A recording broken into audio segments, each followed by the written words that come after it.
Welcome back to this episode of Show and Tell After Dark, where we are here with the queen of District 7, Councilwoman. I'm sorry, I literally just forgot your last name. Tania. Councilwoman Anderson. I'm asleep. Oh, no. Actually, I'm awake. Look. All right. Earlier you mentioned gowns. I want to know about the gowns. Oh, wait. I'm curious. I want to know what you do, how you make it, what's the process, why gowns? What was the reason behind the gowns? She was a theater kid. Besides the theater, like when you made a gown, how did it make you feel? Yeah. So I think by nature I'm a philosopher. Yeah. Like everything I say, every time I talk, I go into like all of these different. Like, yeah. I love it, by the way. Thank you. I appreciate it.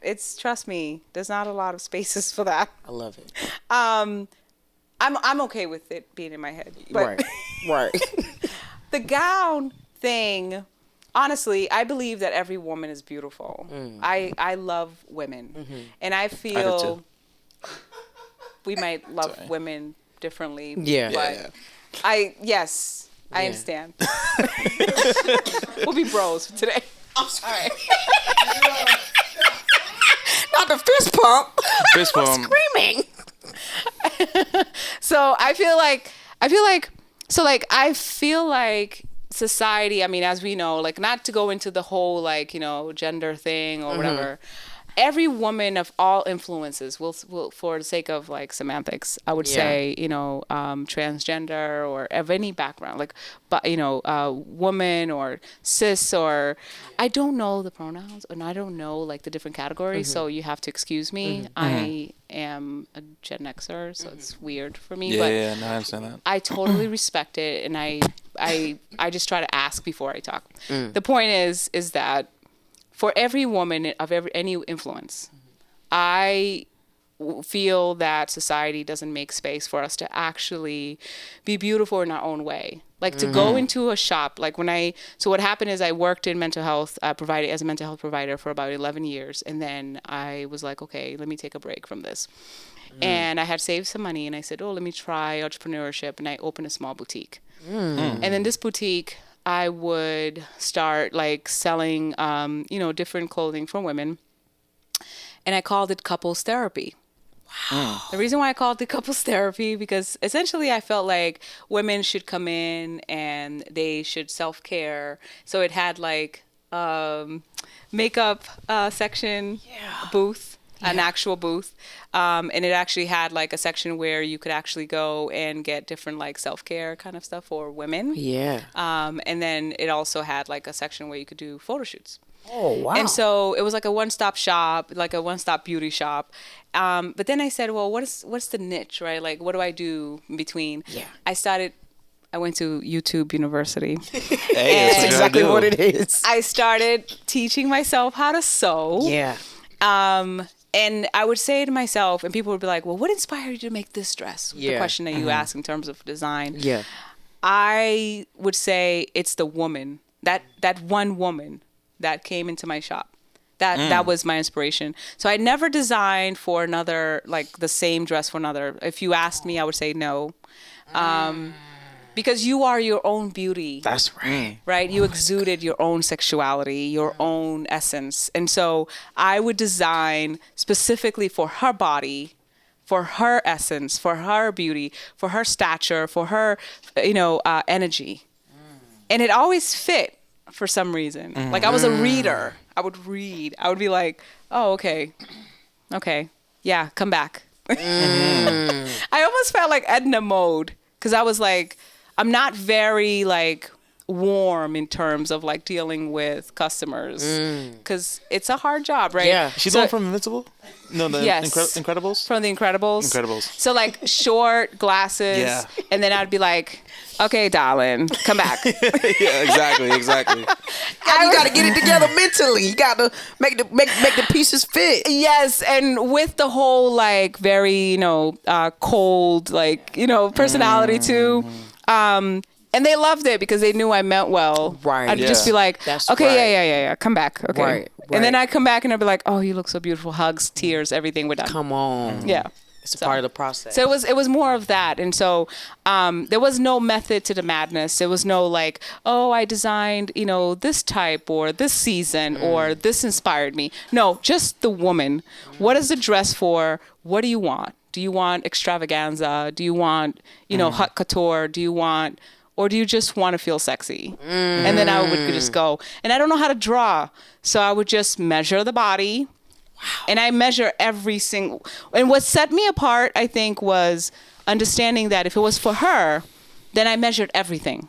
And I mean everything. I never said, oh, you look like about size 10. Let me make a size 10. Right. I measured every part of the body so that I can make sure that it fit perfectly for her. Really just had her as a muse. That's really rare. Yes, each woman was a muse. I feel like even now in the beauty industry, a lot of the reasons, especially the reason why I created my business, The Beauty Broker, shout out to The Beauty Broker, thank you from Miss Tania herself. Right there. Is because I'm gonna get my makeup done. Oh, please! I was gonna come to you at the end when everything was all said and done. We're gonna talk. People are not doing consultations nowadays. They just automatically assume they know what they want. Like you said, I could assume you're a size 10. Let me go get you a size 10 dress.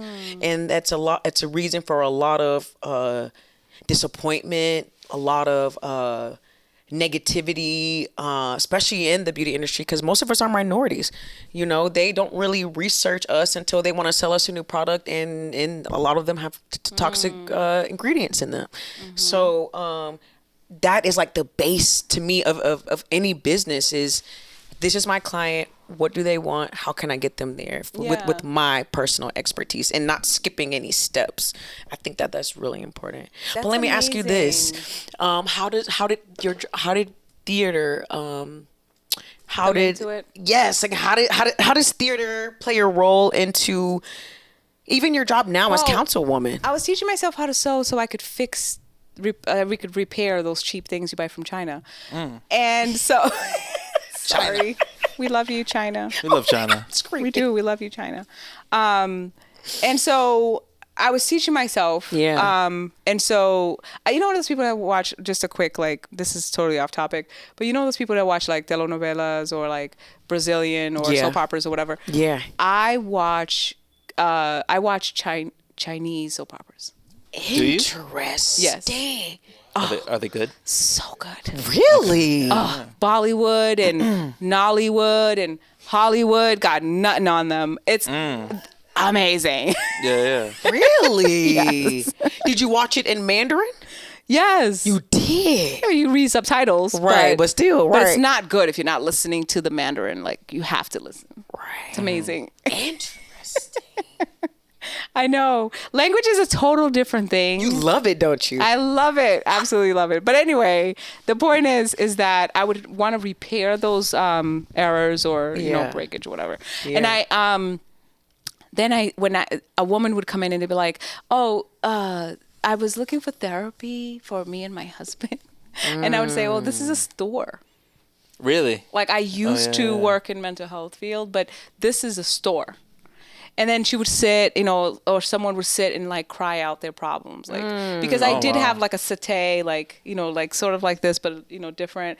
And it was like that area where you could like be comfortable and sit down or whatever. But it was supposed to be for like your partner to sit down and wait for you to try something on. And then it turned into like a therapeutic sessions. And naturally, because I was used to listening to people in my line of work, we would do that, like, and then he said, and then she said, and then it turned into that. And then I said, oh my God, everybody has a story. Everyone has a story. And so my first show were skits to tell a story. Nice. About different situations. And then I did thematic sort of mental health awareness, like different, even each skit personified a diagnosis. A disorder, like a mental health disorder. That's good. And so, and then I did a silent play. I did Dracula. I did my own version of Dracula. You played Dracula? That's crazy. No, I didn't play Dracula, but I wish I could.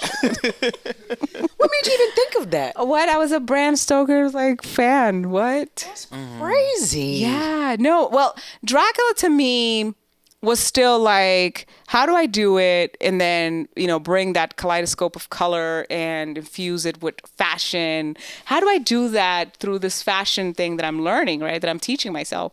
And so I would tell different stories. Like we did a thing where Dracula, he had to go through different time zones.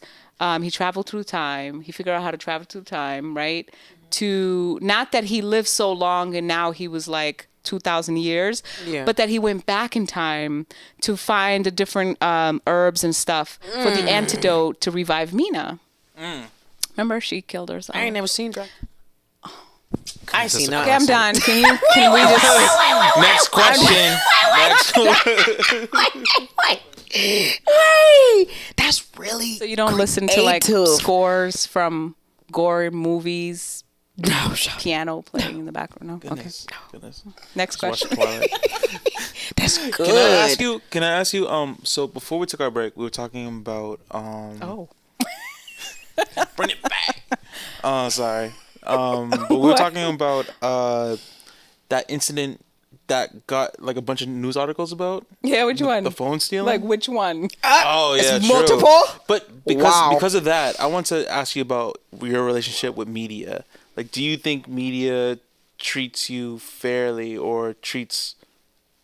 I don't think it's a matter of like fair or unfair. I think for them it's a business, and that whatever's a hot topic, right?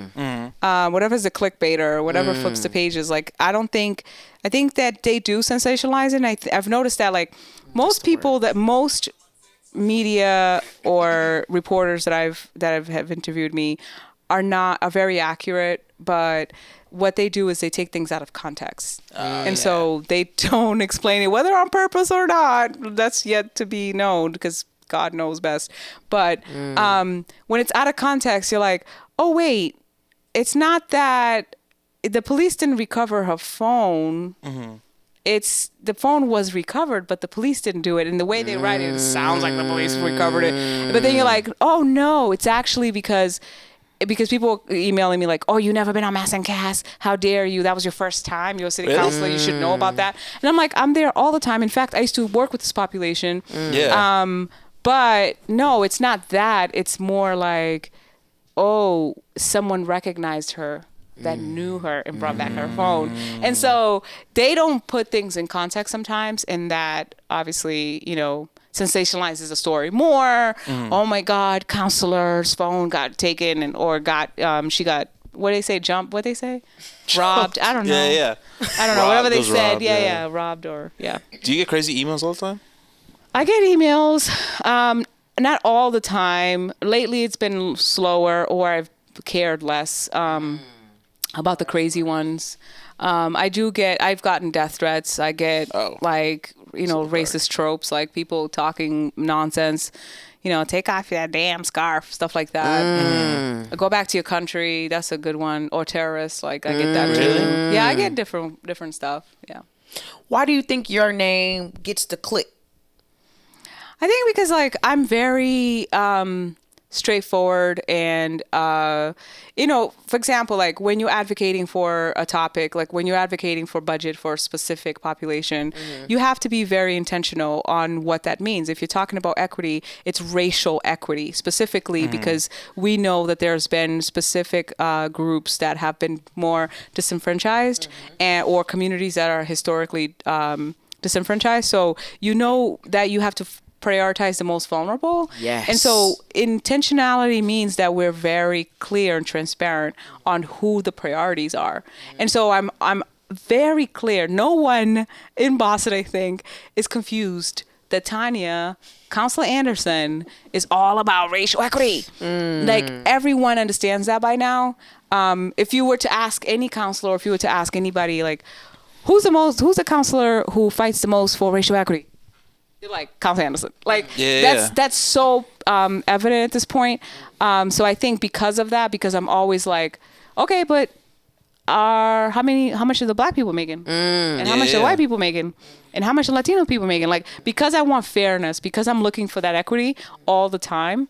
I think that people are like, oh, she's a race baiter. Like a lot of Twitter trolls Even white people, can you believe it? Is that where you get your most trolls? Twitter? Like, white people call me, a black woman, racist. Can you believe it? It's weird because it's just weird, isn't it? Yeah. It's also called X now. It's not Twitter anymore. Seriously? It's called X. Nuh-uh. Sorry. Okay, I will not call it X. I'm just playing. Okay. I will not. What I said. What I said was That part. no, I don't think I'll call it X. That's fine. I was just Yeah. But look, let's talk about our friend Eric Mays real quick. Can we talk about him real quick? Mays? Counselor Mays. Can we talk about him real quick? Yeah. What you think about him? That's my uncle. Oh. Literally, right? No, not everybody literally. uncle, right? That's uncle. That's Like, right. look, Yeah. I mean, so refreshing. 100%. So refreshing. Oh my God. Like, everyone's like, oh my God, this man, of course, like, I don't know if politicians are ready to come out and be like, oh my God, he's so refreshing. Yeah. But I think that people are like ridiculous. But this man, nobody knows Robert's Rules more than Mays, by the way. And he is refreshing because he's actually like just talking. We're just talking. People are so caught up in pretty politics and all of this stuff. I do have to go and research how effective that council body is, or your due diligence. My due diligence to understand. Yeah. So I can't fully understand or judge what's going on there in that city. Right. But I do appreciate that he is so like blunt. Yeah, right. I do too. Yeah. Kind of reminds me. I want to meet him. Let's go. I want to meet him. Oh, let's bring him to the podcast. I want to meet him. Business expense. I've sent him messages. You have? Yes. I've said I would love to like host you if you come to Boston in the chamber. Interesting. Let's get him here. Everything is a conversation. It doesn't matter if I agree with him on policies or not. Right. I want to understand him and I want to get to know him. I think his personality is refreshing. I would love to meet him. Uncle Eric, we coming for you. Coming for you. Yeah, he's funny. Yeah. And he's handsome. The city needs him. So handsome. Yeah. So statuesque. Like he's tall, right? Handsome. He know what he doing. Love his haircut. Love his beard. He know what he doing. Yeah, I love his beard. Like, Yeah. and then that voice. Like, love his voice. I mean, when he gets loud because it's raspy, it's kind of like, what he say? It's a But if he's just talking, he has a nice voice. Interesting. It is interesting. Because I love him. I love people that are outspoken. I love people who don't care respectfully. It's interesting. Yeah. What are he ain't scared. You ain't either. No. What are some of the biggest issues you kind of face as councilwoman? The biggest issue, issue. Wow. Why you say that? Because there's so many issues and so many layers, and I'm like, which one do I say? well, specifically, like, what area? Like, Oh, yeah. what area? Like, there are so many. Are you concentrated on one right now? Are you concentrated on one right now? In terms of, you're talking about specifically like policy issues or like issues in the community or issues that I'm facing, that I face? Let's go into all of it. Oh. Let me ask you a question. Whenever everything's all said and done, you've said you've done with politics, you've thrown in the towel, you're done with it. What would you want to say you have accomplished for the city, for your district?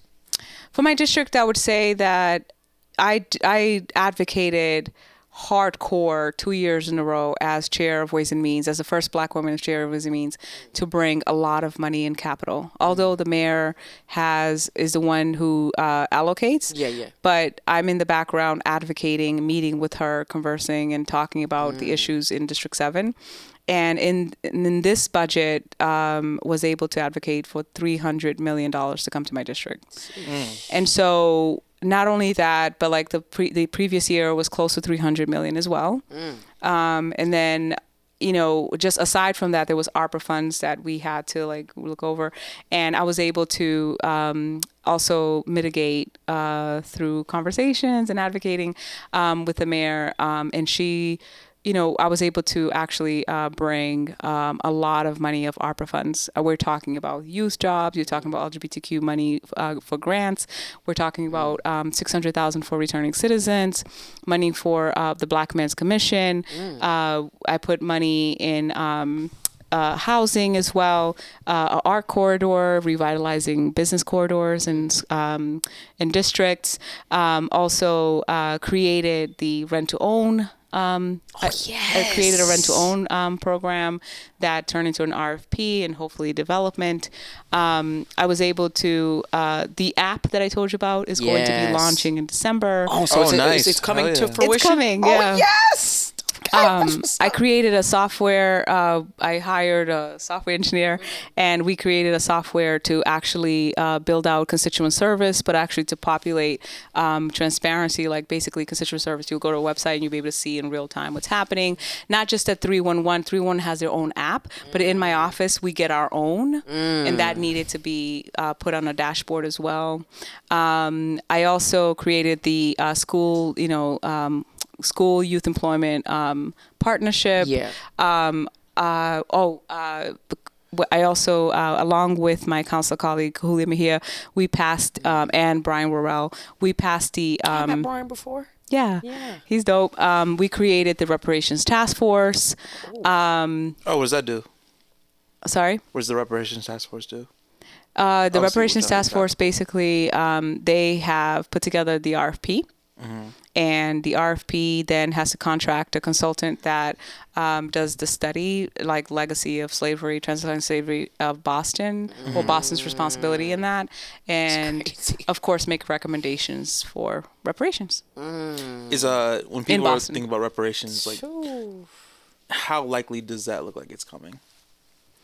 Well, let's see. So my input on reparations RFP so far is that they're asking questions, going to go into different phases in the study, collecting data and understanding the legacy of transatlantic slave trade in Boston, Boston's responsibility to it, how Boston was enriched because of it. And so I am suggesting that they do a fuller study to actually understand how to dismantle systemic racism, a racial equity plan to go along with reparations. So it's not just reparations for people that were, their lineage connects back to those who were enslaved or impacted, but also that post-slavery, right, like the new Jim Crow, right, if you read that book, if post-slavery, that Willie Lynch methods, and then you go into mass incarceration.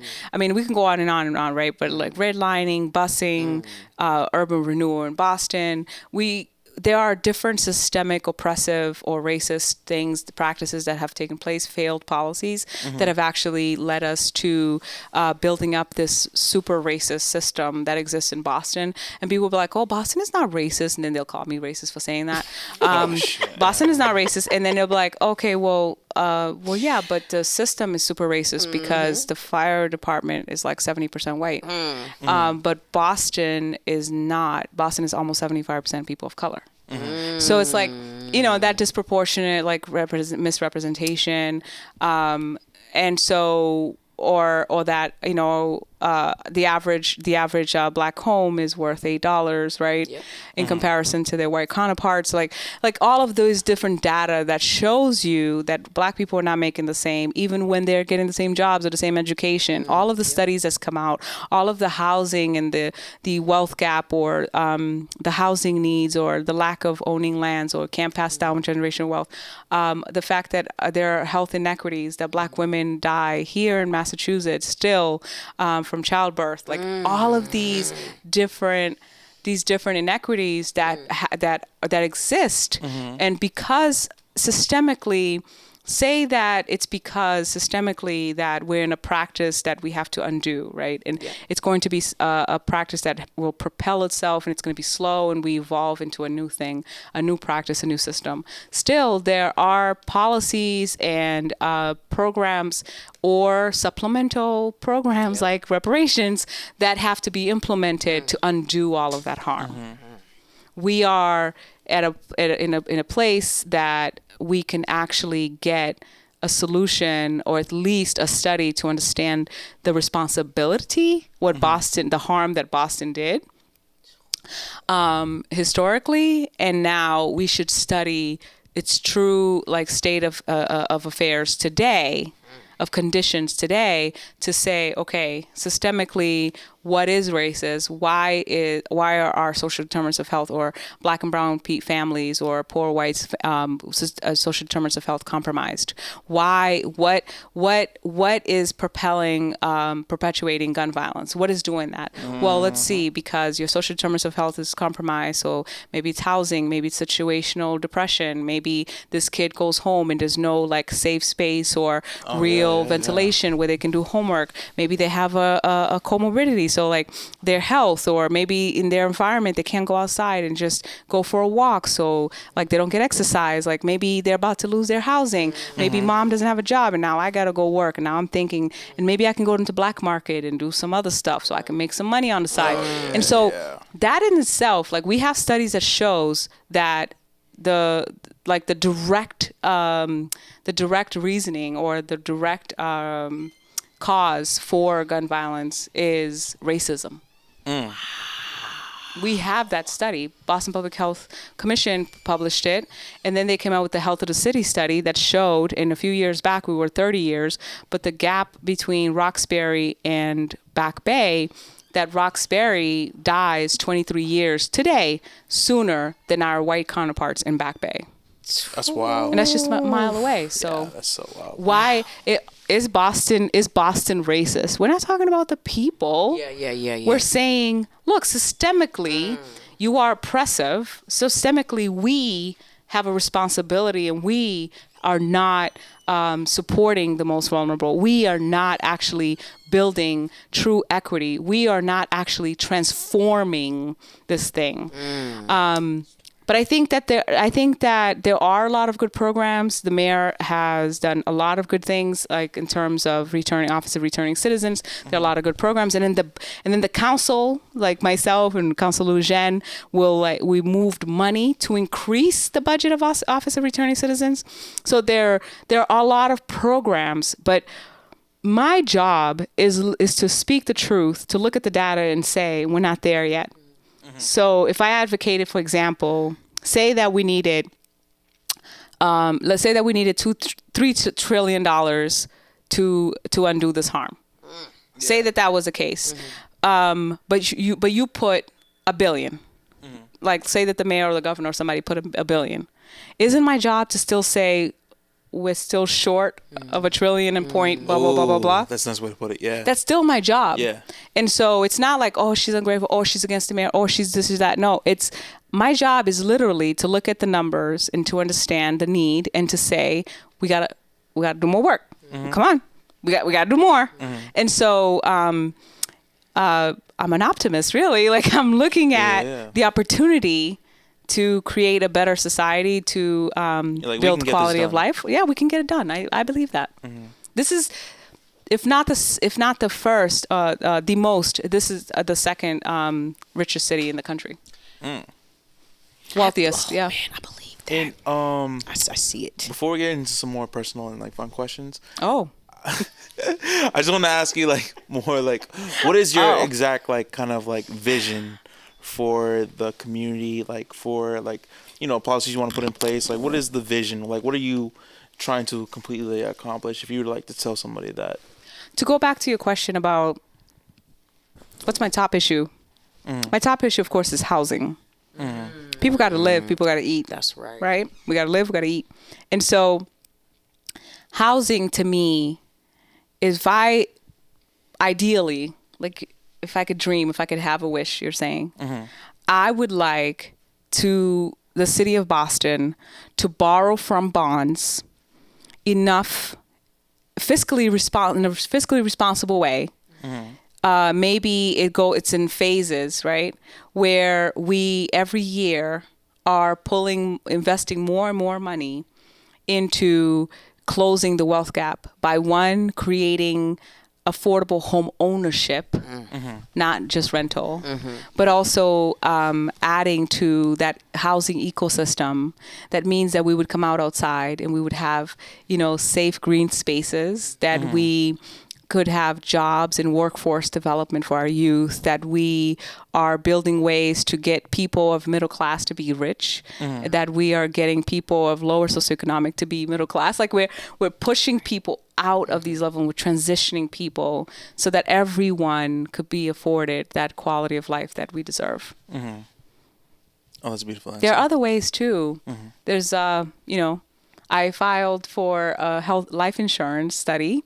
And actually that actualized. Like I actually allocated funds, and there was an RFP that went out through procurements in the city of Boston, where you could actually do a life insurance, a study to assess the need for life insurance for people of lower socioeconomic class. Interesting. Is the study done? No, not yet, but looking forward to that. But it would be interesting, right? Like, sometimes we see like in the news, like GoFundMe or, burying our loved ones or something like that. It shouldn't come to that. Right. And people's financial portfolios are not healthy. Right. Because we would think, well, I don't have to have one if I don't have enough money to save. But you should get into the habit of having one, even if you're not saving, you should have a portfolio. You can still have Roth IRAs. You could still have insurances. You could still, you know what I mean? And there are different ways of investment that doesn't take like risky, like a lot of money, right? And I'm not claiming to be like some sort of expert, and I'm not. But I did work for John Hancock doing annuities a long time ago. I'm not expensive. and learn a thing or two, and yeah, I think that we should be looking into that. Like, yeah, no doubt. Are there going to be any like financial events coming up from your what is it, cabinet? Am I saying the right word? Yeah, from my committee. From your committee. So I plan to do a series of workshops. Yeah. Even if a series of them.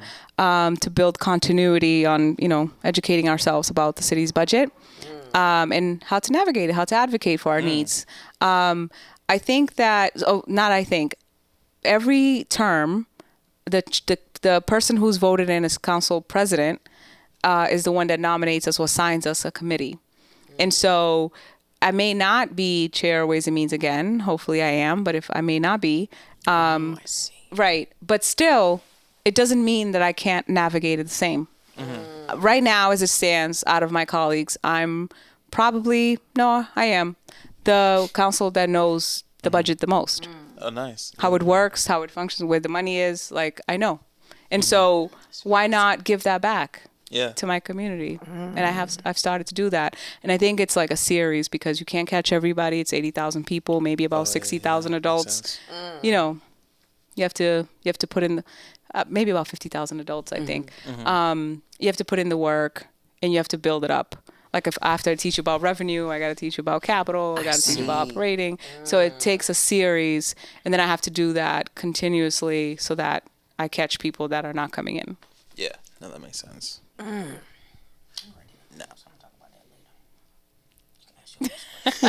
No.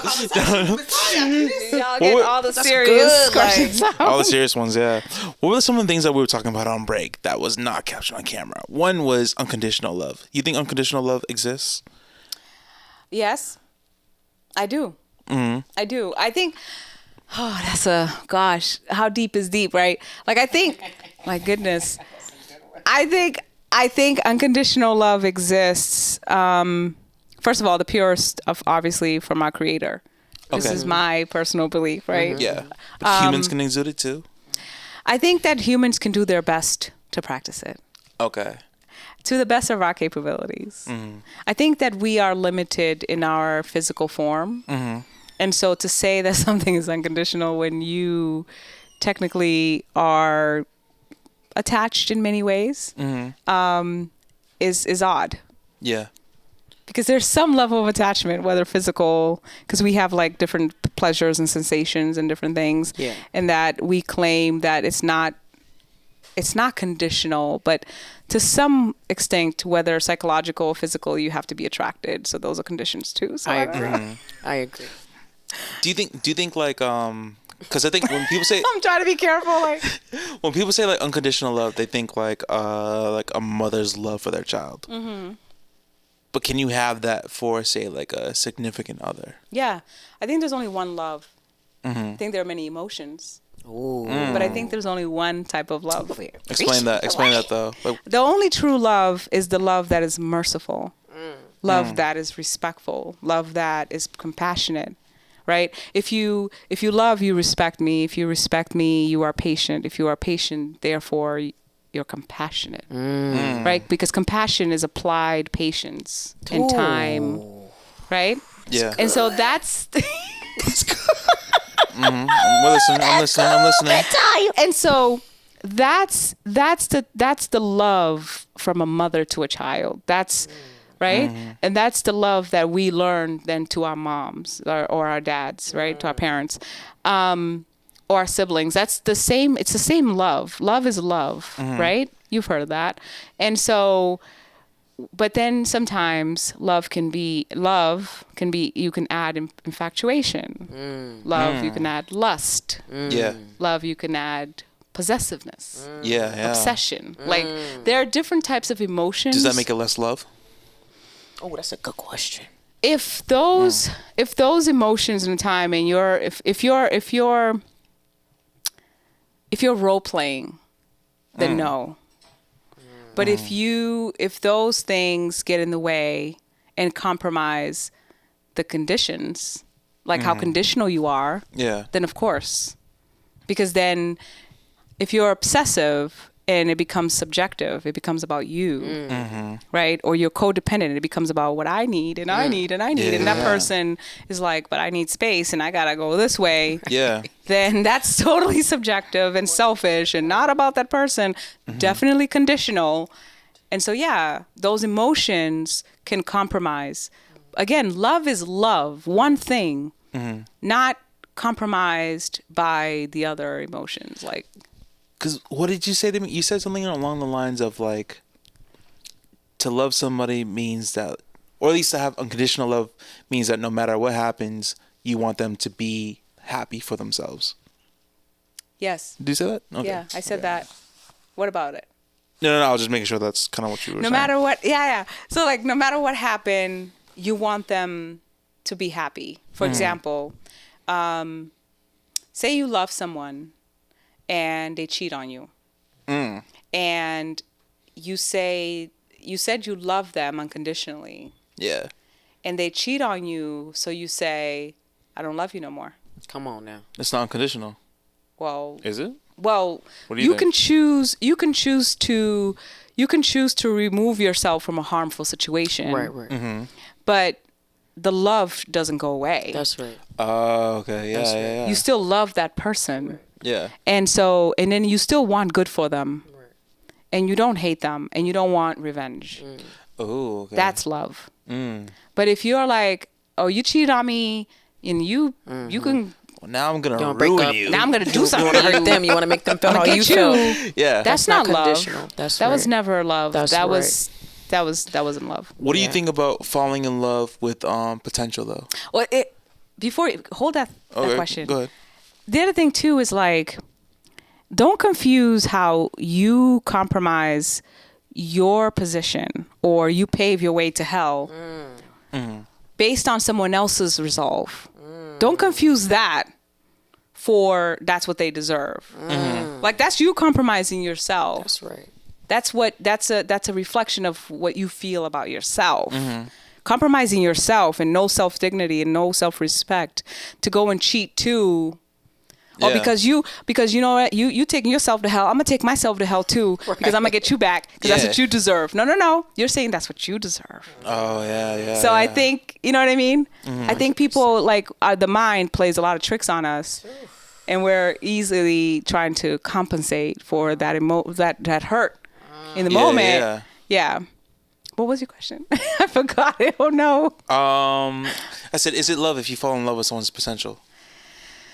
If you fall in love, that fall in love is interesting. Or maybe you think you're in love with the person, but really you're trying to push them to be somebody that they're not trying to be. Have you heard of those situations before? Of course. So you fall in love with someone, or you love someone, and you're like, I see the potential. And then I want you to, for example, I see the potential. So I think if you go to the gym, you'd be like so hot. Right. Right. See And the so, potential. yeah, I see the potential. And so if you go to the gym, then, you know, if you're like, if you exercise your brain, you have a healthier brain and a healthier heart. And if you eat healthy, then you have a healthier body. That's love.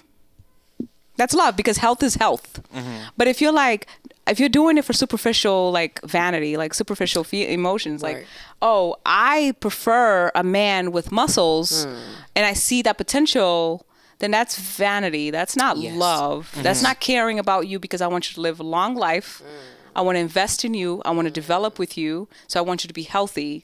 But if I'm doing it because I was never really turned on to your belly, but I'm going to say that it's potential. And if you get there, then you're going to be awesome. That's not love. Right. That's not love at all.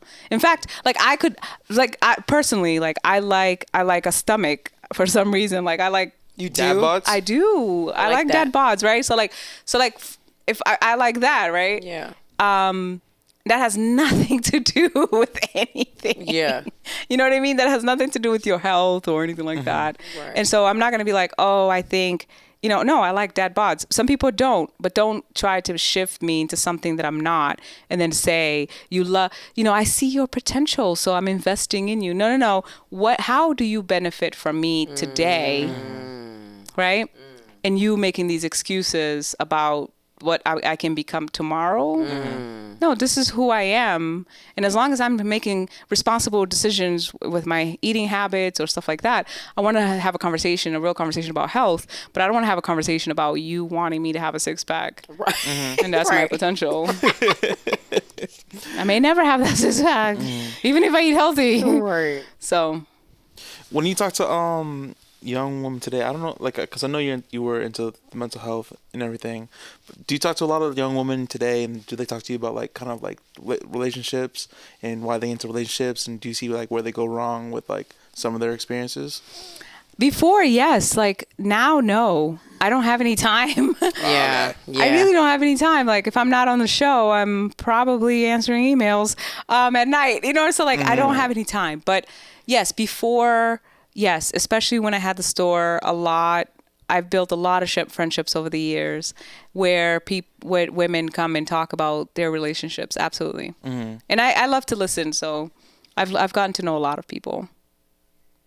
What would you say like biggest issues or like people getting into relationships for the wrong reasons that you've seen? People get in relationships for wrong reasons. I think people like to project their insecurities onto people. So they'll say that relationship specifically, like at first they'll be like, oh, they're such a good person. And all the red flags are like in their face. Come on now. In their face. And you're like, oh, they're such a good person, such a good person, such a good person. Wrong reasons would be like, I'm lonely. Yeah. I don't know how to cope with, myself or my life right now. And it's just easier for me to codepend on this company with this person. And so all of the things that I'm not attracted to or their flaws, I'm just going to act like I don't see them. And then later when something else comes along, It blows up. here comes this person talking about, well, that's my friend. What's your problem? You need to go to gym anyway. And it's like all of a sudden it's like, wait a minute. Like all of a sudden now I got issues because you might have something else on the shelf that's coming available. Like That's how they know they need to sit down somewhere. Yeah. Love on themselves. Allow everybody the opportunity to explore and have, you know what I mean, and spend their time wherever they need to spend their time and be free. But you've kept this person, you know what I mean, just for your backup. Like that's horrible. Oh yeah. Selfish. That happens too, right? 100%. Yeah. Wrong reasons too. I mean, obviously Keep one in the chamber. people do it all the time. People do it for money. People do it for sex. People do it because that person have a stature or their appearance, right? There's so many reasons why we do different things. Yeah. I mean, I think at my age at this point, like, never mind. We're not talking about me. We're not talking about me. Yes, we are. Yeah, we're talking about general topics. What have you been doing? We're talking about general topics. Okay. Yeah. I don't have a mate with me.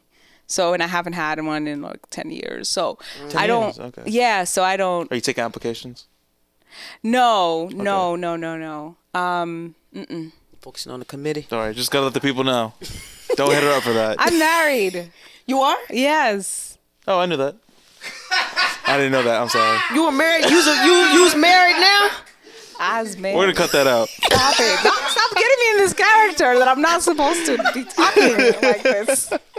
I'm I'm an elected official. I'm an elected official. I'm an elected official. Elected official. You know what everybody tells my son whenever we go out? He just turned 3 I and am he's not made of always flesh. talking to No, I'm people. kidding. And he loves language just like you. Yeah. He taught himself the Russian alphabet. He literally makes cute. us write it every single What do day. you say, his son? Yeah. How old is he? 3. He just turned 3. Cute. And every time we go out, everyone always says he's going to be a politician. Oh my God. Every single. Oh, he must be charismatic. He must be charismatic. What are some characteristics that you think a politician must have in order to succeed? Like they just need it. To win a campaign, likability and opportunity. Just 2 things. Say it again. Likability and opportunity. That's it? Yeah. Don't need no money. There's an opportunity that you can win Yeah. and you are likable and people will listen. That's it. Those 2 characteristics can get you to where you Likability gotta and go. opportunity. And then to be successful though, Okay. you have to have presence of mind. You have to, charisma does help, right? There's 2 forms of power, fear or influence. And well, 2 ways of influencing people, charm or fear. Okay. Obama had charm, Okay. right? Okay, Respect. And Trump fear, uses fear, Okay. right? Yeah. And so, but to understand like a good sense of self, hopefully not too insecure, Yeah. a good diplomat, one that understands the importance of building relationships, one that treats his or her colleagues with dignity, always, understanding that it's about the objective and getting to the goal. And then so that way you are neutral, you are objective, and you are focused. It's not about, all of the feeling of what happened or what this person did or that relationship or who sponsored who and all this other stuff. And that stuff is very real, but you have to learn quickly to contain that and get focused. How do you not let your personal character interject into your job? Because it's so serious and you can't help you go. I don't stop it. Yeah. I don't stop it. I think that, I think focus means that you are doing exactly in the moment what is needed to get that job done. Right. So it doesn't mean that you are completely relinquishing your, the rest of your personality. Yeah. It just means that in that moment, what is needed is for you to be disciplined, focused, and to perform that in that way. So be professional, right? So when I'm at the office, sometimes my staff, like, they'll tell a joke, but I think they think I'm a robot. Yeah. And I don't want to be. I'm quite sure if we were out somewhere, it'd be totally different. Right. But it takes that level of discipline, right? Sure. And so people take politicians like, oh, politicians. But think about it, like, this is someone that works over 80 hours a week. Mm-hmm. This is someone that is super focused on multifaceted issues, on multiple issues, and it's policy, and it's very dynamic too. You're not just showing up. You're not just public speaker. You're not just a lawmaker. You're not just a program manager or executive director. You are all of these things. Right. And I think, I do. My heart goes out to, like, my colleagues. Like, I do think that it's hard, and eventually you either get really good at it, and hopefully you do that with sincerity. Yeah. Or you keep just bouncing, and we see that too. Yeah. You just keep bouncing, or eventually, you drop off. Were there any last things you would like the audience to know about you, or things that you like to say, just to know about your campaign and everything that you're doing and who you are as a person? That I would like them to know? Mm-hmm. About my campaign, for sure. I'm obviously running for a re-election. General elections is November 7th, and almost a month away exactly. I encourage all District 7 constituents, please vote for Councilor Anderson for re-election for your city councilor. You can visit my website, Tania, TaniaForBoston.com. And you'll learn there, like, how to volunteer, or all the policy deliverables, things I'm working on, the studies that I've been doing to understand the need for the district, and updates. And yeah, I'm better with direct questions. I'm not, very, like, let me offer this about my personality. But yeah, did I tell you that I have children, and I was a foster mom for a while. So 17 kids. It was 17. Yeah. What was that experience, and why be a foster mom? I was raised by uncles. So, like, my mom left, I was 4 years old, and my uncle, the one that, like, stepped up and became the patriarch, was 15. What? Yeah, and he was, like, a closeted gay man who eventually, like, came out in his 40s, like, before he passed, or not passed, but was killed by a drunk driver a few years back. So I remember him taking care of his 5 siblings, plus me and my brother and sister, plus the maid that we couldn't pay for anymore and her kids, plus somebody's friend that had kids. And anyway, it was about 20 of us in that house. Jeez. And my uncle worked in, like, if you can imagine, like, a mini Stop and Shop, because it's Africa, so it's small. And back then, like in the 80s, and that was his job. And in Cape Verde, you got paid once a month. Whoa. Oh, that's terrible. Yeah. And so, like, we experienced it, like, not like short famines. And Cape Verde experienced famines, like, ever since transatlantic slave trade. Cape Verde was the port where they stopped ships for piracy, like basically to kidnap people. And they would go to Ghana, Ivory Coast, Angola, all these other West Coast countries, and pick up people, come to Cape Verde. Cape Verde was the trade port. And so everyone passed through Cape Verde. Interesting. And so, right. So Cape Verde then experienced a famine every decade. Even up to, like, me as a child, in my childhood. Oh, wow. And so, right. So, like, it was really tough. Like, I remember, like, going to bed, and we would all, like, there was no electricity because we couldn't pay the electricity. And then we would all be, like, on the floor, and there was no TV. There was we didn't have that and grew up like that. No refrigerator. And so we'd all be on the floor sitting down in a circle, and there's a candlelight in the middle. And I remember, like, one tea bag in a pot, and there's, like, that made the whole tea, and everybody gets a little cup like that, like a little cup of tea. And then you put some sugar in it, and then you slice bread and butter, and then that was dinner. And all day you hadn't eaten. So like there were times like that at least this is my story. And I think that a lot of times, like, countries that are still like, post like colonialism, or countries that are still like, experiencing neocolonialism, they often have like that house Negro syndrome, unfortunately, or post-traumatic slave disorder, where like they're still trying to personify like something bigger or something else. And it's like, no, you are someone. Right. You were always something. Right. You were never a slave. You were enslaved. You were kidnapped and, abused and mistreated and raped and all of that.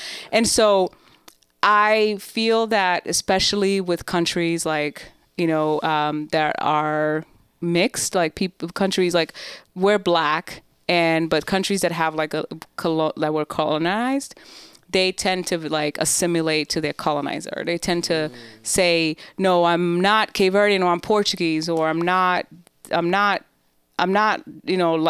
this. I'm not Black. I'm Latino, or something like that. And I think that happened a lot with Cape Verdeans, more in the 1900s, because they were coming here.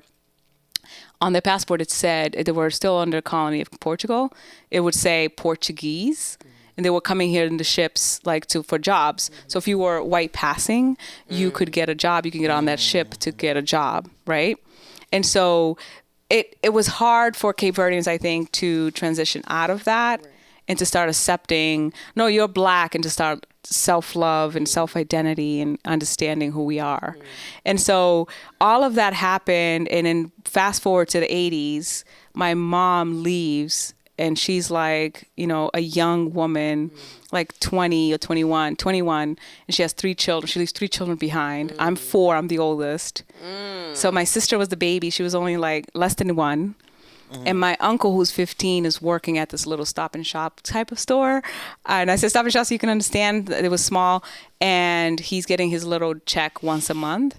And he's taking care of all of us. His siblings that are younger than his, plus us and nieces and nephew and everybody. And he then came to America. I mean, he went to, the Netherlands first. And he lived there, became successful and everything. And came out as a gay man finally. And when he came out to us, like, the entire family was supportive. And so understanding his heart and seeing how he gave like to children that were not his, right, then of course I felt like I should be like my uncle, and I should give back. And I always, even though I was a single mom, after divorce or after whatever, like I have 2 sons. At the time, I was still like, but we have a home, and we have a happy home.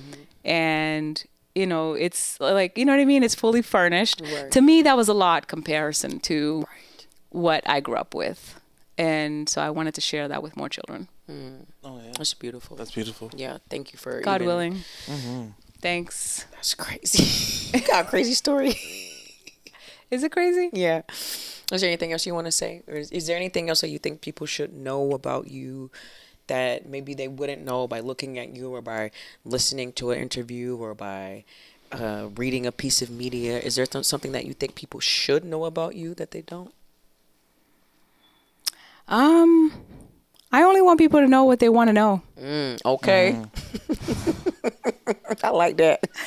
I honestly, I don't know. I don't know. It's like, all right, you know, you don't know. It's whatever. I think, I guess this is telling something about myself. I think it's kind of like, it's weird to, offer what you think you want people to know about you, but people may regurgitate. They're not ready for certain things. So it's like, well, who cares what I want you to know? What do you want to know? Yeah. What are you ready for? Yeah. Right? There's like so much to everyone. Yeah. Right? If I sat here and listened to you, like, oh my God, the layers, right? Yeah, that I would 100%. peel.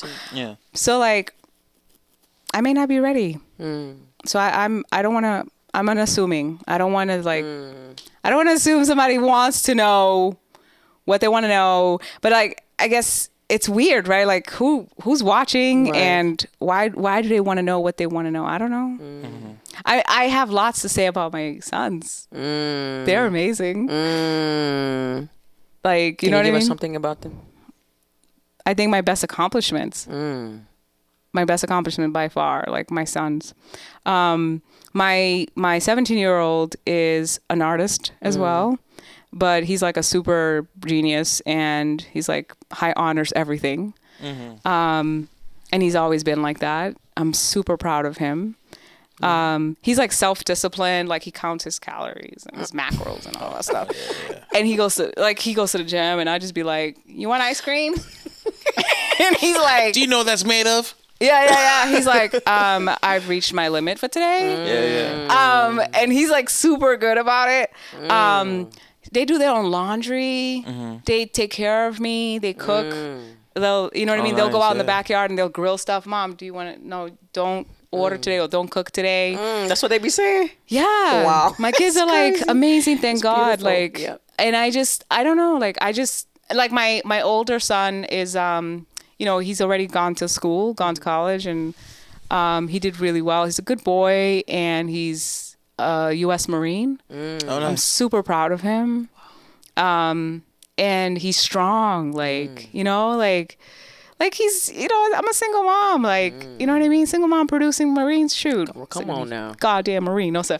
So like, you know, like for me, it's like a U.S. Marine, shoot. I'm super, super, super, super proud of him. Yeah. You know, I just remember like going to like South Boston doing our jogs, and it'd be like 5 a.m, and I'm up running with these little kids. Like I'm going to build this discipline with you, you know, and I think some of that now I see it, and they're like, you know, when my 17-year-old tells me like, no, like I'm counting my like, calories or whatever. And my older son, and I'm like, why do you want to join the Marines? Yes, we love service. We love the Marines, but I'm your mom. Like, please don't do it. And then he's like, I want to serve. Yeah. And then you look back and you're like, oh, that's all I've taught him. Right. So Serving. I'm very beautiful. blessed, and I'm very, very I'm a very, very happy mom. That's beautiful. Yeah. How can we find you on the socials? Socials, The socials of the media. Tania 4D7, like Tania, Tania, the numeric 4, the letter D, numeric 7. Tania 4D7, all socials. 4D7. Every single one of them. And Tania is Tania. Tania. Yes, sounds like Tania. clear about that. Looks like Tania, but Yeah. it's Tania. It's actually Tania. Tania. Tania. Tania. No. Tania. No. Not with a nyeh. Just Tania. Tania. Tania 4D. Why you gotta... I'm working on it. What are you, Mario? Tania. Is it your website Io too? parlo italiano. Like, no. Tania. Tania. Tania. Okay. Is that your website too? Tania 4D7? Tania get it. 47. Okay, But all across. but spelled out. Okay, so the website is Tania, TaniaFourd7.com. What's it the Yeah. number for? Okay. What? Sorry. 4, like 4OFOR, but Is it? Like Ford District. Okay. Ford District. now you're confusing the people watching. Yeah, sorry. Don't listen to me. It's numeric 4, numeric 7, Tania 4D7 on socials. But spelled out Tania 4 Boston website. Got it. I think we've been here too long. So. I'm screaming. And there it is, guys. Show and Tell Boston After Dark for the Queen of District 7. Oh my goodness. Thank you so much. Queen. That's a wrap. All right. Thank you so much wrap. for